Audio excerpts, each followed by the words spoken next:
Howdy folks, Corn Bandit here, back at Rancho Bandito. Today we're going to be talking about one of our partners' products today. This is the Coonhood. So one of the things we've always talked about on our podcast and on the emails and whatnot we do is serving protein deer pellets to help with your deer herd, whether it be white-tailed deer, mule deer, axis, black buck antelope, things of that nature.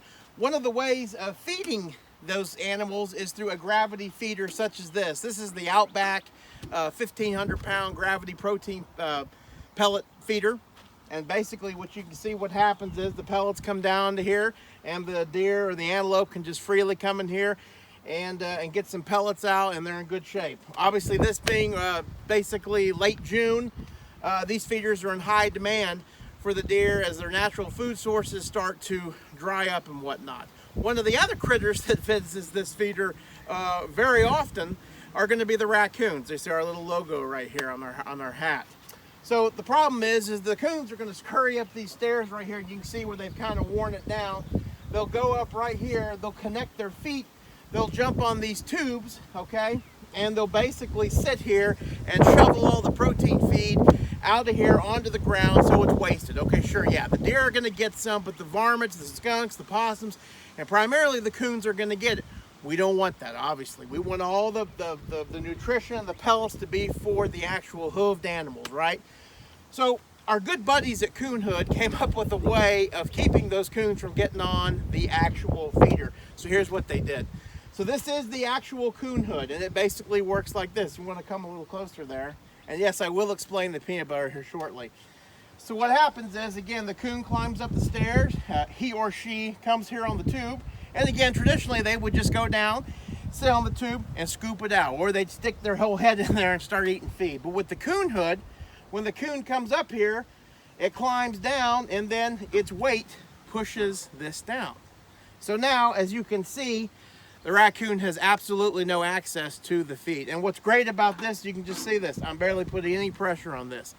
So even if you had an adolescent coon who had just learned how to rob a deer protein feeder, he still is not going to be able to get out of this feeder, which is just awesome. So after the coon leaves, the hood goes back up, all right? And as you can see, the deer have the ability to come in here and freely eat out of this. Now, typically when we film these little sessions, we do it before the fact, and we say, well, we've got our camera and we're going to see how these things work. But in this particular instance, we've actually had these Coonhoods on here for about 5 weeks, and we've had a camera, which we have behind us on video. It's been taking video for that entire length of time.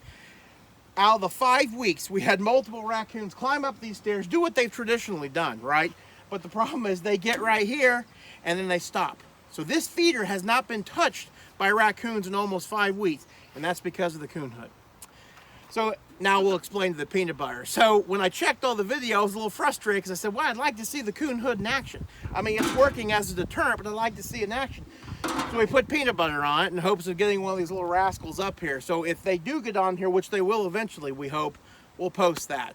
But obviously the Coonhood's doing its job. Again, Coonhood comes up here, or the coon comes up here, puts their weight on there, shuts it off.